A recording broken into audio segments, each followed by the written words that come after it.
They strung her up at dawn, feet bound, head dangling toward the earth, a crude placard swinging above her matted hair. Thief, sorceress, the words were scrawled in black pitch, stark against the weathered wood. Most folks in Bitterroot Hollow shuffled past, eyes averted, their boots kicking up dust that clung to the girl's bloodied forehead. But Elias Granger, a man whose shadow seemed to carry its own weight, stopped dead in the middle of the street, his weathered hat tilted low. He stood there, unmoving, as if the world had paused to hold its breath. The air was thick with the scent of horse sweat and stale whiskey, the kind of morning that burned your lungs before the sun even cleared the horizon. The girl's wrists were lashed behind her, the rope cutting deep into skin that had already turned raw. She didn't cry out, didn't whimper, just hung there, her silence louder than any scream. Across the street, the general store's shutters rattled as Mrs. Callahan, the banker's wife, peered out, her face pale as bone. A child, no older than 10, tugged at his mother's skirt, whispering, "Is she gone?" The woman pulled him close, saying nothing. Elias didn't move. His boots, caked with the red clay of 100 trails, seemed rooted to the ground, like a tree that had weathered too many storms to bend. One hand rested on the pommel of his saddle, the other tucked into a duster coat, faded by sun and stained with the ash of countless campfires. His mare, Shadow, snorted softly behind him, uneasy in the growing crowd. She hated towns, and Elias couldn't fault her for it. A man near the saloon squinted, recognizing him. "Granger's back," he muttered, as if the name itself carried a curse. Elias didn't respond, his eyes fixed on the girl. She was young, maybe 19. Her belt adorned with patterns he recognized as Paiute from his years on the frontier. Her lips were cracked, her jaw set like granite despite the blood trickling from her temple. The sign above her twisted in the breeze, its accusation spinning like a taunt. Elias's gaze lingered on it until his chest tightened, a cough rising that he forced down. He hadn't come for this just flour, a new ex-head, and some lamp oil. But something about her stillness, her refusal to break, held him fast, as if the dirt itself had claimed his boots. Then she opened her eyes, just for a moment, and met his. Not with fear, not with desperation, but with a fire that burned through the haze of the morning. It was the same look his son had given him, years ago, before the fever took him. Elias looked away, his throat raw. He didn't glance back, not at her, not at the rope, not at the town that reeked of judgment and cowardice. By the time he reached the outskirts of Bitterroot Hollow, the sun was climbing, painting the sky a brutal ochre. Elias dismounted slowly, his movements deliberate, as if he feared the earth might shift beneath him. Shadow pawed the ground, her unease mirroring his own. They were 3 miles from Sagebrush Mesa, a stretch of rocky scrubland too stubborn for crops and too isolated for rumors. It wasn't a home, not in the way most would reckon, but a patch of silence where Elias could breathe without the weight of eyes on him. His cabin was little more than a lean-to, patched with tarp and old cratewood, sagging under the weight of time. Inside, a cot, a crate of bullets, a worn journal missing half its pages, and a tin box he hadn't touched in a decade. He built a fire without thinking, flint and steel sparking from muscle memory. The coffee pot hissed as he sat on the porch rail, staring out at the mesa. The sky was still, the air heavy with the promise of heat. His hands, steady when they needed to be, trembled slightly now. He hadn't spoken to anyone in 13 days, not since the trader at Willow Creek. He counted the days, just as he counted the scars on his knuckles or the nightmares that woke him. Heart pounding, the taste of gunpowder lingering on his tongue. The war was supposed to have ended, but it followed him, in the creak of his joints, in the way he flinched at sudden sounds. And now, in the image of a girl hanging upside down, her eyes refusing to beg. He remembered another, years back, her hair tied with sagebrush twine, spitting at his boots before they tightened the noose. Scout, they'd called her, a danger to the fort. She'd been 17. That was 15 years ago, buried deep, but not deep enough. Today, her ghost had stared at him through a different face. Elias sipped his coffee, the bitterness grounding him. He told himself he wouldn't return to town, but the light tasted worse than the brew. The placard was still there when he rode back, swinging gently in the midday heat. The crowd had thinned, workers off to the sawmill, children herded to the schoolhouse. The girl still hung, her breath shallow but stubborn, her ribs rising unevenly. Like a horse pushed past its limit, he tethered Shadow to a post outside the mercantile and walked past her, eyes forward. Though her presence burned at the edge of his vision, the silence was heavier now, each step on the boardwalk echoing like a warning. Inside the store, Mr. Tuttle, the clerk, barely looked up. "Thought you'd left for good, Granger," he said, measuring out flour. "Need oil," Elias replied, his voice low. Tuttle glanced at the window, at the girl outside. "Stay out of it, Elias. Ain't your fight." "I didn't say it was. Your eyes did." Elias paid in silence, the sack of supplies slung over his shoulder as he stepped back into the street. That's when he noticed Ita Sorrel gelding, sleek and proud, tied near the girl. It was Sheriff Amos Ward's mount, Ironheart, a beast known for its temper, yet it stood still, ears pinned, head turned toward the girl as if guarding her. Elias frowned. That horse should have been rearing, snapping at the post, but it held its ground, as steady as she was. Someone muttered nearby, "Even the damn horse is bewitched." Elias didn't blink. "Not yet," he said, moving past. The girl's face was swollen now, one cheek bruised purple where something or someone had struck her. Flies buzzed around the dried blood at her nose, fearless. His fingers tightened around the sack, but he kept walking, reaching Shadow and mounting without a word. A woman across the street whispered to her daughter, "Was she hanging like that?" The girl's voice was sharp, curious, but the mother hushed her, glancing nervously toward the sheriff's office. Sheriff Ward had been quiet all morning, giving the order with a nod, leaving the rest to the farrier, who tied the knots with the same care he used for shoeing mules. Ward had watched, arms crossed, his face unreadable.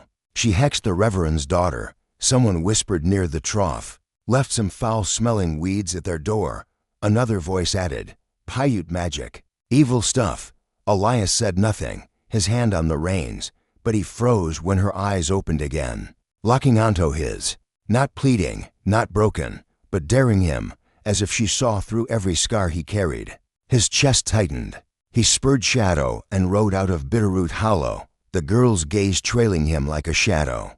Mile after mile, it clung to him, a girl hung by her ankles, a horse that wouldn't leave, and eyes that refused to yield. Something stirred in him, restless, unstoppable. Sleep evaded him that night. A single lamp burned in the cabin, its light flickering against the warped walls. Shadow paced outside, hooves grinding gravel. The air was still, but the silence pulsed, heavy with unspoken choices. Every time Elias closed his eyes, he saw her, jaw clenched, swaying in the dust.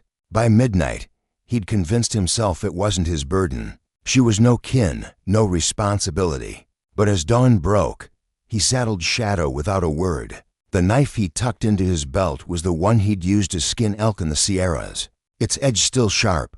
No gun, no plan, just the weight of a choice he couldn't unmake. The sky was a bruise, streaked with crimson, as he rode back to town. Bitterroot Hollow was quiet, the saloon dark, the air thick with the scent of stale beer and leather. She was still there, her body limp, her skin pale, almost blue.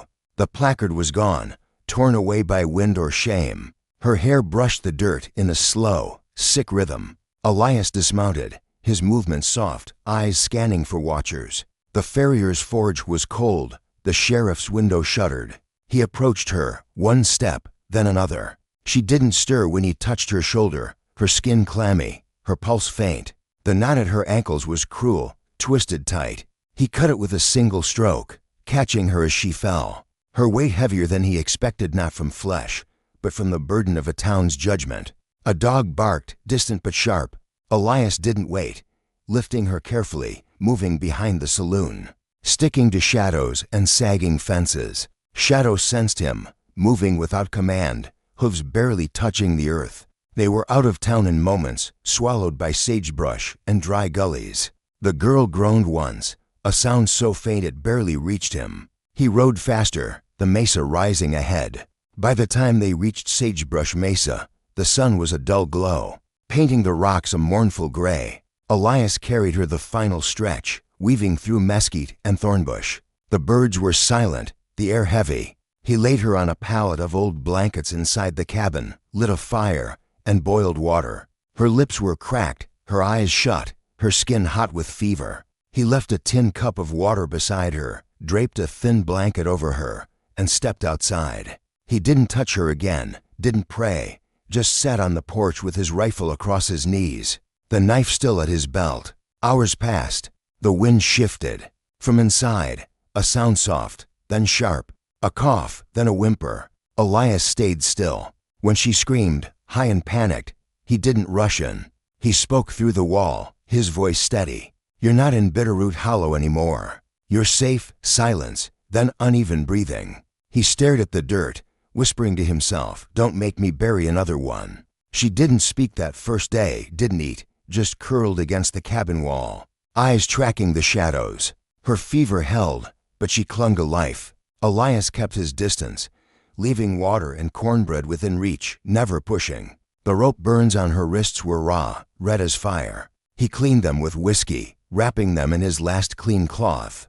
She flinched at his touch but didn't pull away. By dusk, she sat upright, leaning against a post. He didn't ask her name, not yet. Instead, he offered his own. "Elias Granger. This is Sagebrush Mesa." She studied him, her gaze sharp, weighing his words. Finally, she spoke, her voice soft but firm. "Nasola." The name landed like a stone, heavy with history. "Paiute?" he asked. She nodded slightly. "Figured," he said, no judgment in his tone. "They said you hexed the Reverend's daughter." Nasola snorted, bitter. "I left herbs at her door. That's all." "What kind?" "Yarrow, sage, bitterleaf." Elias nodded, recognizing the names from his late wife's journals. Her attempts to learn healing after the war. "Sounds like medicine to me." Nasola didn't smile, but her shoulders eased. "I didn't want thanks. Just wanted her to live." Elias looked at the fire, then at her bandaged wrists. She did. She watched him after that, noting his movements, the way he split wood, salted meat, folded the blanket she'd used. Her eyes were those of someone who'd been hunted, ready to vanish if needed. On the third night, she spoke again. "You were in the war." He was oiling his rifle, the firelight glinting off the barrel. He paused. "Yeah." "Which side?" "North." She nodded, unsurprised. "My brother fought, too." "Not your war." "Ours. Died at Black Mesa, trying to save our camp." Elias didn't know what to say, so he said, "I'm sorry." She didn't reply. Later, as he stirred a pot of stew she'd taught him to make with sage and beans, she asked, "You ever kill a Paiute?" The question hit like a bullet. He looked at her, then back at the pot. "Yes." She didn't ask how many, didn't recoil. She just said, "Why help me?" He stirred slower. "Because last time I walked away, I lost something I can't get back." Nasola stared into the fire, silent. Then, softly, she said, "My name means she who walks with stars." Elias nodded. "Fits." Something shifted between them, not trust, not yet, but a quiet understanding, fragile as dawn. The wanted poster appeared by morning, nailed to the saloon wall, ink smudged from dew. A rough sketch, dark hair, sharp cheekbones, bound hands. Below, in bold letters, "Wanted for aiding the escape of a sorceress. Reward $75, dead or alive. Authorized by Sheriff A. Ward." Word spread like wildfire. The town, silent when Nasola hung, now buzzed with greed.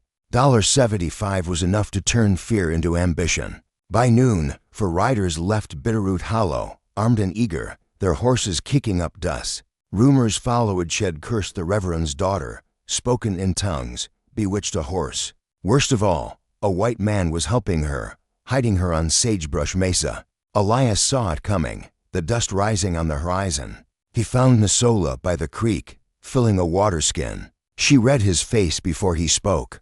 "They're coming?" He nodded. "4, maybe more later. I can go." "No," he said, too sharp, then softer. "You wouldn't make it far. I'm tougher than I look. I know. But so are they." She didn't argue, just stood straighter. Elias watched her, then said, "We'll move deeper, through the back trail. There's a canyon they don't know. And after, we see who's left." By dusk, the canyon swallowed them, its narrow walls echoing with the crunch of gravel. Elias knew every twist, having hidden here years ago when the war's ghosts were too loud. They moved silently, Elias leading Shadow, Nasola close behind. They camped under a ledge, obscured by brush. Elias scattered false tracks, tied a scrap of cloth to a distant tree to mislead. Then they waited. Night brought a chill. Elias loaded his rifle by starlight, while Nasola carved a spear from a branch. She asked, "Why do they hate me so much?" He answered slowly, "Because if they admit they're wrong, they'd have to face themselves." She nodded, silent. The riders' voices echoed later, curses and hoof beats fading into the dark. Elias exhaled. "They'll circle back at dawn." Nasola touched her bandaged wrist. "Then we keep moving." "No," he said. "We outlast." Her eyes met his, steady, unafraid. "For the first time," she said, "thank you." Elias looked away. "Don't thank me yet." The night was bitter, the fire low. Elias sat, sharpening a knife, the rhythm calming his thoughts. Nasola slept lightly, wrapped in a patched blanket. She looked younger in sleep, almost fragile, but Elias knew better. Shadow stood nearby, ears alert. A coyote howled, answered by another. Elias reached into his coat, pulling out the tin box. Inside, a locket, a tarnished ring, and a folded paper, brittle with age. He opened it, a military order, signed in his own hand, authorizing the execution of hostiles. His signature stared back, bold and unyielding. He'd buried it, but it clawed free now, sharp as a blade. "I didn't know her name," he whispered. Nasola stirred but didn't wake. She was young, too young. Wouldn't beg. His voice broke. He tossed the paper into the fire, watching it burn. When he looked up, Nasola's eyes were open, watching, silent.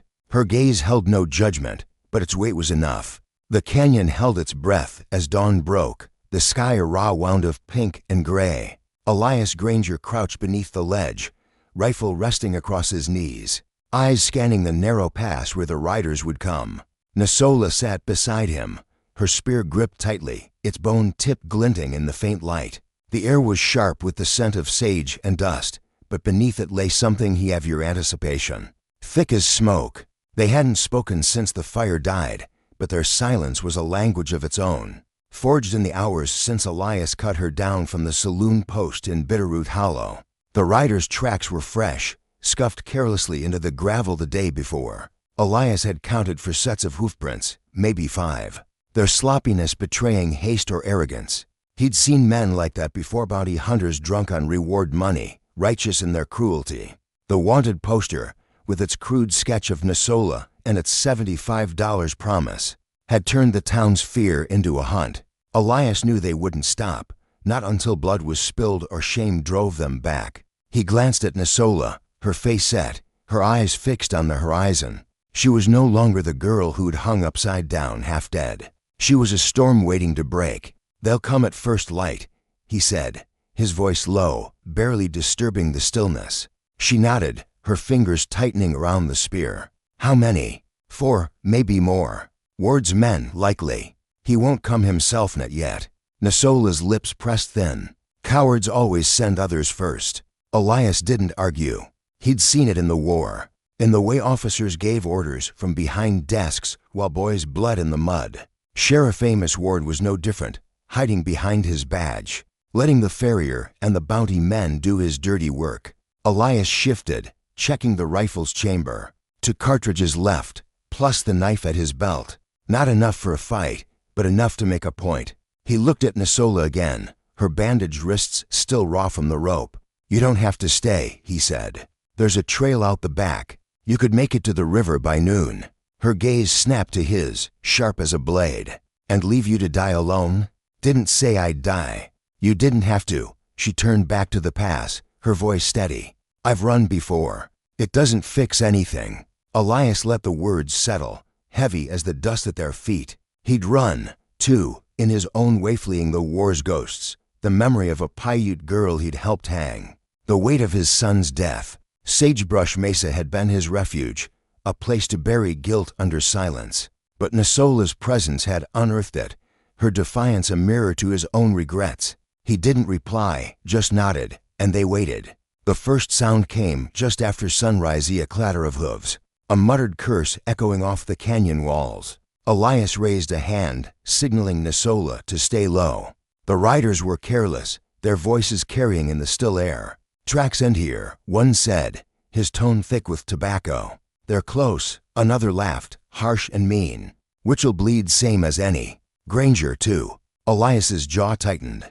He'd known men would come for him. Eventually his reputation as a war-hardened loner made him a target, as much as Nasola's supposed crimes. He eased the rifle to his shoulder, peering through a gap in the brush. For men, all armed, their horses lathered from the ride. One carried a torch, unlit but ready, its purpose clear. They weren't here to capture. They were here to burn. Nasola's breath was steady, her spear raised slightly.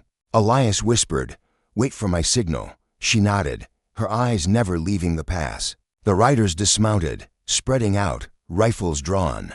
One, a lanky man with a scar across his cheek, kicked at the false tracks Elias had left. "This way," he growled, pointing toward the decoy cloth tied to a distant tree. The others followed, their steps heavy, unaware of the eyes watching from above.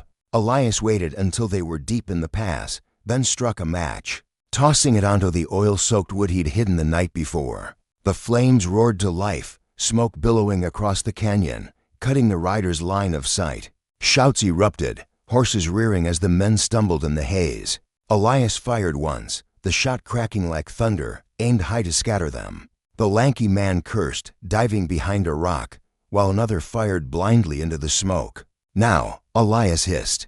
Nasola moved like a shadow, slipping down the ledge to the choke point they'd rigged with jagged stones. She drove her spear into the ground, angling it to trip the nearest horse. The animal screamed, throwing its rider, who hit the dirt hard, his rifle skittering away. Elias fired again, this time grazing the shoulder of a second man, who yelped and dropped his torch. The flames caught on dry brush, spreading fast. The riders were in chaos, shouting, coughing in the smoke. Elias and Nasola retreated to the ledge, keeping low. "They'll regroup," he said, reloading. "We've got minutes."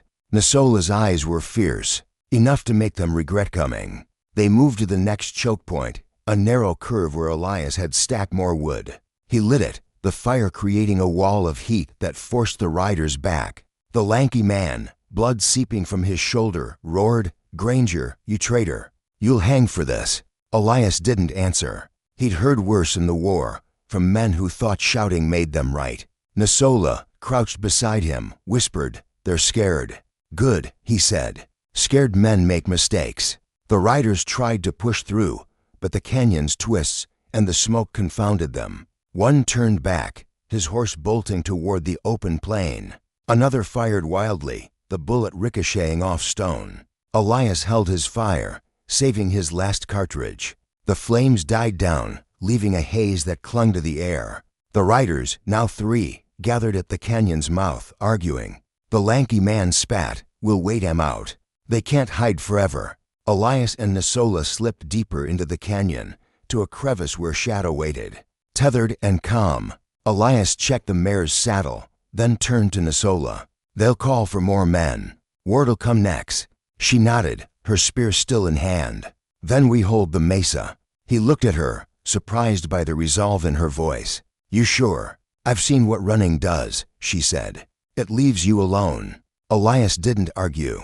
They rode back to Sagebrush Mesa, the canyon's echoes fading behind them. The mesa was no fortress, just a stretch of rocky scrub and silence, but it was theirs. The cabin stood as it always had, leaning but stubborn, its walls a testament to Elias's refusal to break. They worked through the day, fortifying the land. Elias dragged old fence rails to create a barricade while Nasola gathered stones, piling them at key points to slow and advance. They moved in sync, no need for words, their purpose shared. By dusk, the mesa was as ready as it could be. Elias sat on the porch, cleaning his rifle, the last cartridge glinting in the fading light. Nasola knelt nearby, binding herbsiero, sage, bitterleaf finto bundles. Her hands steady despite the fever that still lingered. She didn't pray, didn't chant, just worked with a quiet intensity that reminded Elias of his wife, long gone, who'd once tended their son with the same care. "Why do they call you sorceress?" he asked, breaking the silence. She didn't look up. Because they don't understand. My mother taught me the plants, the way her mother did. It's not magic. It's knowing what the earth gives. They fear what they don't know, he said. They fear what they can't control. He nodded, the truth of it settling like dust. The town had branded her a threat, not for what she'd done, but for what she represented, a woman who didn't bow, who healed without permission. He thought of the war, of orders followed without question, of lives taken because someone called them enemy. He'd been part of that machine once, and it had cost him everything. The night was cold, the stars sharp against the black. Elias kept watch, his rifle across his lap, while Nasola slept inside, her spear by her side. He didn't dream, didn't close his eyes, just listened to the mace's sound rustle of mesquite, the distant cry of a hawk. The tin box sat in his coat pocket, unopened since he'd burned the military order. He didn't need to see the locket or the ring to feel their weight. They were reminders of a life he'd failed to save, of a son whose laughter he could no longer recall. At dawn, the dust came, a faint cloud rising from the trail to Bitterroot Hollow.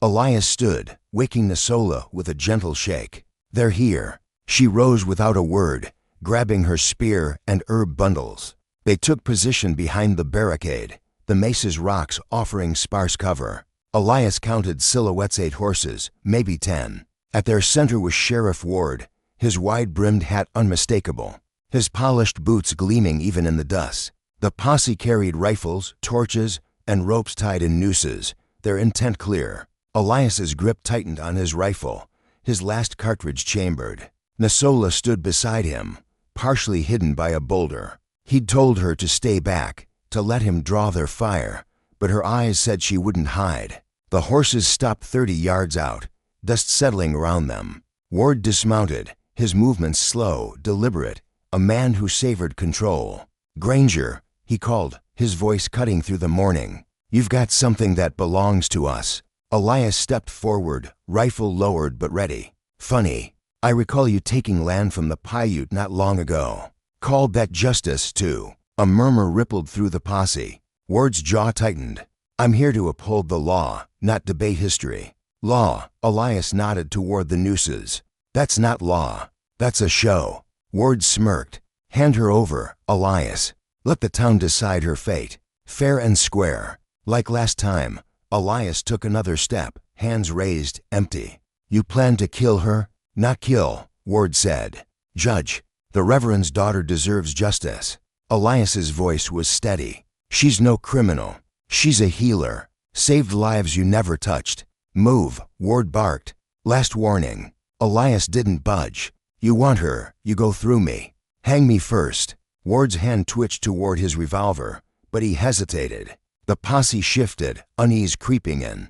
Elias reached behind his back, pulling out the broken placard he'd taken from Town Thief. "Sorceress," its letters faded but damning. He held it up, letting the posse see. "This is your justice," he said, tossing it to the ground. The wood splintered. "Hang it. See if it screams." Nasola stepped from behind the boulder, her spear in hand, her chin high. The posse froze, their rifles half raised. Elias stood between them and her, his voice low but clear. "She's not what you think. She's not a sorceress. She's a woman who helped your kin when you turned away." Ward's eyes narrowed. "You're a fool, Granger. Protecting a witch." "No," Elias said. "I'm done letting innocents die." The silence that followed was heavy, electric, like the moment before a storm. No one moved, not the posse, not the horses, not the wind. Elias waited, his heart steady, his purpose clear. For the first time in years, he wasn't hiding it from the town, not from himself. He stood, exposed, and dared them to act. Ward's hand hovered at his holster, his knuckles white. But before he could draw, a voice broke the tension. "She saved my son." All eyes turned. It was Caleb Holt, a mill worker, his face weathered, his hands clutching a small bundle of cloth. He stepped forward, ignoring Ward's glare. "My boy was dying, lungs full of sickness. She left herbs at my door. Didn't ask for a dime." Ward snapped. "Holt, back off." Caleb didn't move. "You call this justice? I call it truth." Another voice followed, a woman, Mary Tuttle, the store clerk's sister. She helped my girl, she said, cradling a toddler. Fever so high we thought she'd go. Nasola gave us medicine when the doctor wouldn't come. She placed a piece of cornbread at Nasola's feet, a quiet offering. One by one, others stepped forward. An old rancher with a limp, a widow with a scarred hand. She stopped my bleeding after a fall. She mended my husband's arm. She didn't ask for nothing, just helped. Elias stood silent, letting their voices fill the air. Nasola's eyes shimmered, but she held her ground, her spear still in hand. The posse wavered, rifles lowering, nooses dangling forgotten. Ward's face twisted, anger warring with doubt. You're all fools, he spat, backing up. Bewitched by a savage and a broken man. No one followed. Caleb Holt spoke again, his voice firm. Sheriff, you sure you're still the law here? Ward turned to his deputy, a young man named Reese. Grab her, now. Reese hesitated, his eyes on the ground. Elias spoke, calm but pointed. I saw you take Nasola's herbs for your sister's cough, Reese. She gave him free. Reese's hands relaxed, and he stepped back. The final blow came from an old man, a former scout, his face lined like cracked earth. He limped forward, pointing at Ward. I know you, Amos. Fort Benton, 62. You sold rations meant for the wounded. Let men die for coin. Gasps rippled through the crowd. Ward's mouth opened, then shut. The old man pressed on. You want justice? Start with your own sins. No one defended Ward. Elias turned, placing a hand on Nasola's shoulder. She hesitated, then followed him back toward the cabin. No cheers, no victory cries, just silence. Behind them, the posse stood, no longer a threat, just witnesses. Ward's voice cracked, faint. You'll pay for this. Elias paused, glancing back once, then led Nasola away, leaving Ward alone in the dust. The mesa settled into quiet, but the air held a new weight. Elias and Nasola worked through the afternoon, stacking wood, clearing brush, their movements purposeful. They didn't speak of Ward or the posse, but the memory of the confrontation lingered, a spark waiting to catch. By evening, they sat by a small fire, the cabin's shadow stretching long across the mesa. Nasola broke the silence. Why didn't you shoot? Elias stirred the flames. Didn't need to. They were already breaking. You trusted them to listen? No. I trusted you. She looked at him, her eyes searching. You don't know me. I know enough, he said. You didn't break when they hung you. You won't break now. She didn't reply, but her shoulders relaxed, the spear resting across her lap. The night deepened, the stars a quiet witness. Elias kept watch, his rifle nearby, but his thoughts were elsewhere in the town. On the people who'd spoken for Nasola, on the guilt that still gnawed at him. He'd stood today, but he couldn't erase the past, the girl he'd failed years ago, the son he'd buried. The next morning, a new poster appeared in Bitterroot Hollow, tacked to the church door. Wanted, Elias Granger, for aiding a fugitive. Reward $100. The town buzzed again, but this time, the murmurs were different. Some cursed Elias, others whispered of Nasola's herbs, of lives saved. The Reverend's daughter, now recovering, walked to the store, her step lighter than it had been in months. Elias and Nasola stayed on the mesa, preparing for what came next. They knew Ward wouldn't stop, not with his pride wounded. But something had shifted in Bitterroot Hollow, a crack in the wall of fear. And on Sagebrush Mesa, two souls, once broken, were building something new, not a refuge, but a stand. The sun rose over Sagebrush Mesa, casting long shadows across the rocky scrubland. But the air held a weight that went beyond the heat. Elias Granger stood at the edge of the mesa, his rifle slung across his back, eyes fixed on the distant trail where dust would soon rise. Nasola knelt nearby, tying bundles of yarrow and sage, her movements deliberate, as if each knot anchored her to the earth. The wanted poster nailed to the church door in Bitterroot Hollow, $100 for Elias. Dead or alive had changed the game. Sheriff Amos Ward's pride was awound now, and wounded men were dangerous. Elias knew this, just as he knew the mesa was no longer a refuge but a battlefield. The morning was quiet, save for the rustle of mesquite and the occasional snort from shadow. Tethered near the cabin, Elias and Nasola had spent the previous day fortifying their position. dragging more fence rails to reinforce the barricade, piling stones at choke points, and rigging tripwires with old wire and tin cans. The mesa's rugged terrain was their alenero passes, jagged rocks, and hidden gullies that Elias had mapped in his years of solitude. But numbers mattered, and Ward would bring more than a handful of bounty hunters this time. Elias glanced at Nasola, her spear resting against a boulder, her bandaged wrists a reminder of the town's cruelty. "You can still go," he said, his voice low. "River's not far. You'd make it by dusk." Her eyes met his, steady and unyielding. "And let them erase me." She shook her head. "I'm done running, Elias. This is my ground, too." He nodded, respecting her choice, though it tightened the knot in his chest. He'd cut her down from the saloon post, carried her to safety. But this fight was no longer just about saving her. It was about standing against a town that thrived on fear, against a past that refused to stay buried. The memory of the Paiute girl he'd helped hang 15 years ago clawed at him, her silence louder than any accusation. Nasola wasn't her, but she carried the same fire, the same refusal to break. Elias wouldn't let her fall. They worked through the morning, their silence purposeful. Nasola pointed out a shallow ravine where water pooled after rain's a good spot for an ambush, but a poor escape route. Elias mapped sightlines, calculating where a shooter could hide and where they'd be exposed. He built a second perch above the cabin, using burlap and scrap wood, high enough to cover the main trail. Nasola reinforced the barricade with thorny brush, her hands steady despite the fever that still lingered. They moved like soldiers who'd fought together before, though neither spoke of the battles that had shaped them. By noon, a raven circled overhead, its cry sharp against the stillness.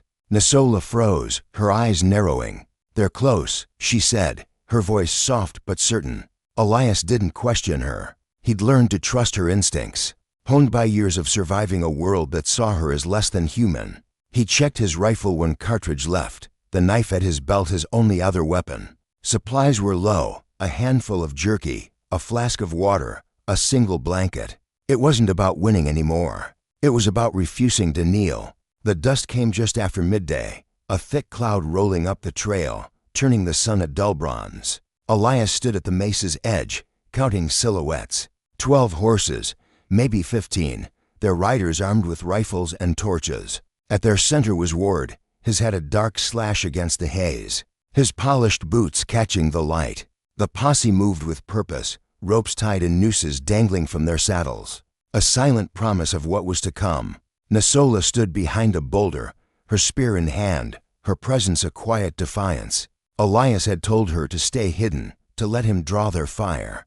But her eyes said she'd fight her own war. The horses stopped 40 yards out, dust settling like a shroud. Ward dismounted, his movements slow, deliberate, a man who believed the world bent to his will. "Granger," he called, his voice sharp as a whip. "You've gone too far, harboring a fugitive, defying the law. Hand her over, and you might walk away." Elias stepped forward, rifle lowered, hands empty. "Law," he nodded toward the nooses. "That's not law at Amos. That's vengeance dressed up as justice." Ward's smirk was cold. "You're a traitor, Elias, protecting a sorceress who cursed this town." "She's a healer," Elias said, his voice steady. "Saved your people when you wouldn't lift a finger. You're just too proud to admit it." Ward's jaw tightened. "Last chance, Granger. Give her up, or you both die." Elias didn't move. "You want her, you'll have to kill me first." The posse raised their rifles, but Ward hesitated, his hand hovering at his revolver. Elias reached into his coat, pulling out the broken placard thief. "Sorceress," its letters faded but still damning. He held it up, letting the posse see. "This is your truth," he said, tossing it to the ground. The wood cracked, the sound sharp in the silence. "Hang it. See if it begs." Nasola stepped into view, her spear raised, her chin high. The posse froze, their rifles wavering. Elias stood between them and her, his voice low but clear. "She's not what you think. She's not a sorceress. She's a woman who helped your kin, your children, when you turned away." Ward's eyes narrowed. "You're a fool, Granger. You'll die for her." "No," Elias said. "I'll stand for her." The silence was heavy, the air thick with tension. No one moved, not the posse, not the horses, not the wind. Elias waited, his heart steady, his purpose clear. He'd hidden for years, burying his guilt in the mesa's silence.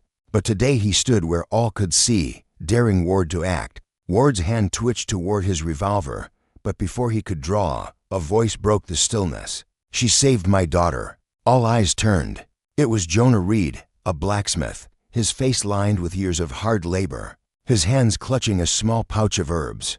He stepped forward, ignoring Ward's glare. "My girl was burning with fever. Nasola left this at my door.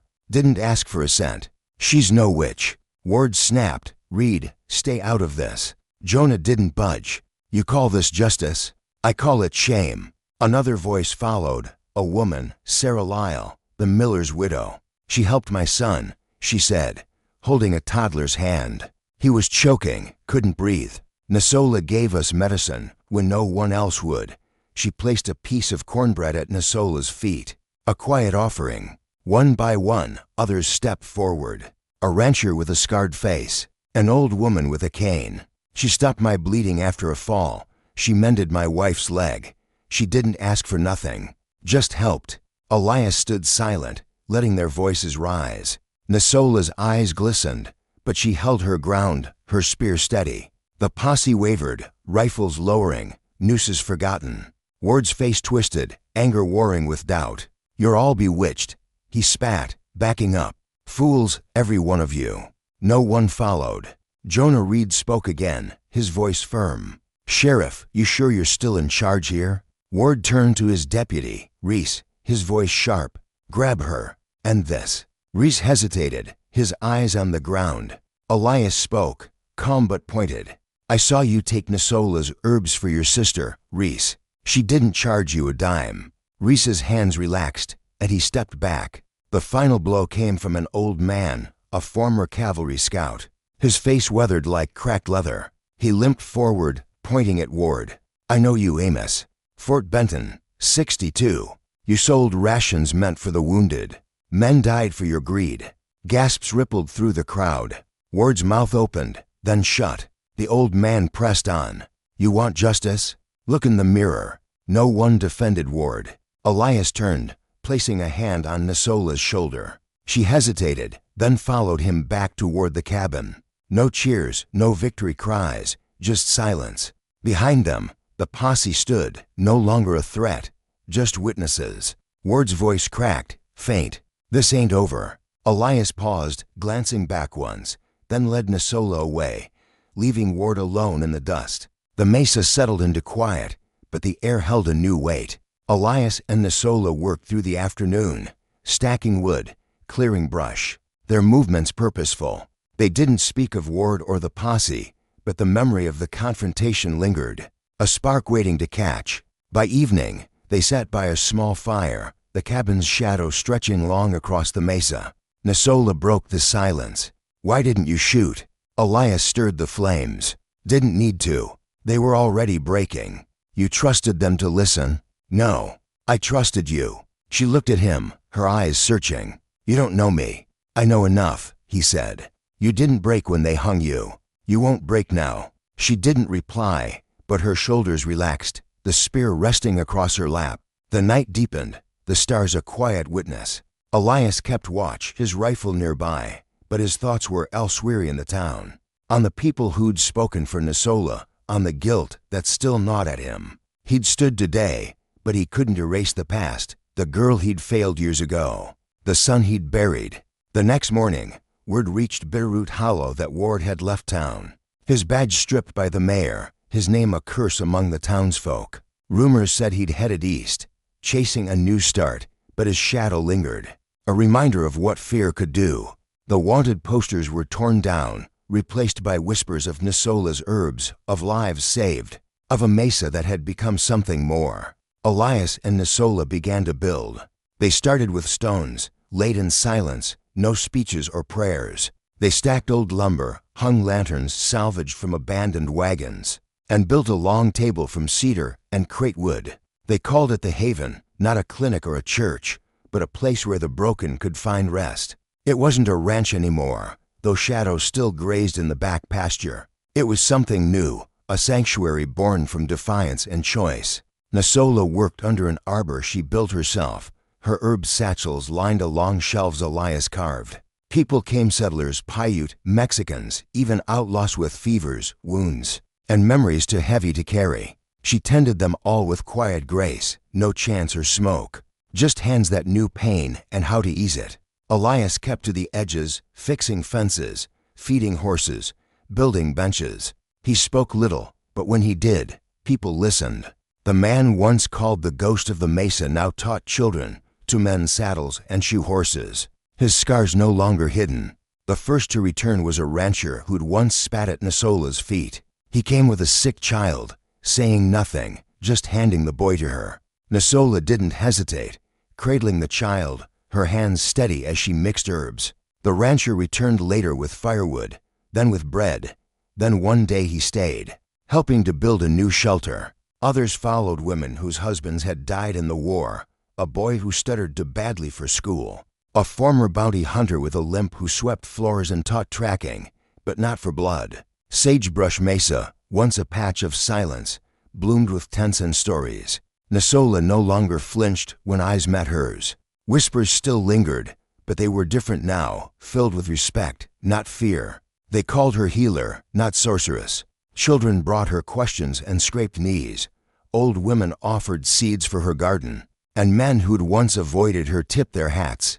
But she didn't forget. One morning, she walked to the heaven's edge, carrying a hammer and the broken placard thief. Sorceress.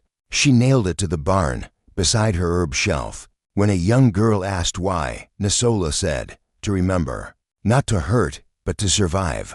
Elias watched, saying nothing. He understood. The sign wasn't pain reclaimed but a testament to endurance, a reminder that she'd outlasted those who meant to destroy her. The haven grew, drawing other women fleeing violence, men seeking redemption, children with nowhere else to go. Nasola welcomed them, asking not what they'd done, but where it hurt. In that question, she broke a cycle, teaching not just herbs but strength, telling stories of defiance by firelight, of standing still when the world demanded you run. One evening, a boy named Toby arrived, barely 15, his hands trembling as he clutched a jar of herbs. "I want to learn," he said, his voice soft. Elias looked at him, then nodded. "Start by sweeping the porch." Toby fumbled at first, burning a pot, spilling water. But Elias never raised his voice, just handed him another task and said, "Try again." Within weeks, Toby shadowed Nasola, learning which roots drew poison, which leaves cooled fever. Others joined 3 women from a nearby Paiute camp, one old, one silent, one young. They taught Nasola their songs, and she taught them her herbs. Elias built more bunks, the haven no longer a station but a home. Some nights, Elias walked past the corral, hearing laughter humming, the soft clink of Nasola's pestle as she ground herbs by firelight. He smiled.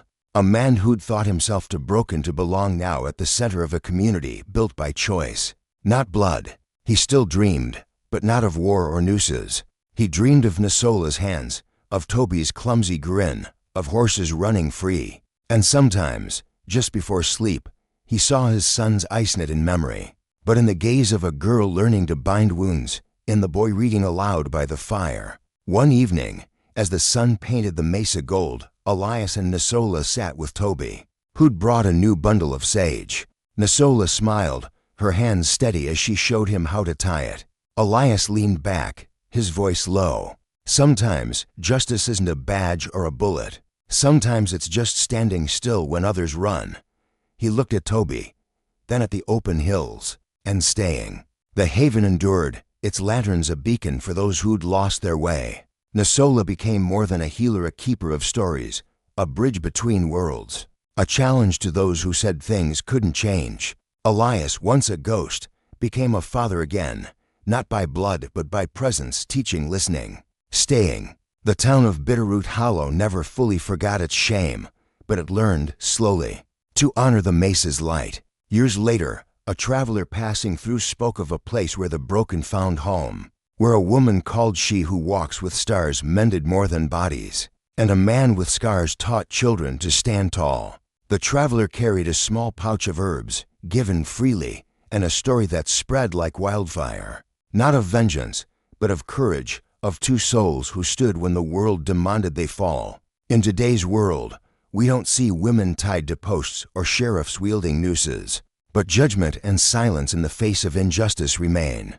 We pass by suffering in our streets, our schools, our homes, not because we're cruel, but because we're afraid to stand still. Elias wasn't a hero by birth, just a man who'd lost too much until he chose to stay, to make space for another to rise. That choice built a sanctuary, broke a cycle, gave others permission to believe. We invite you to share your thoughts in the comments below. What does this story say about violence and injustice in our lives? Have you seen fierce silence truth or courage change a community? Take a stand, share your view, and let's keep this conversation alive.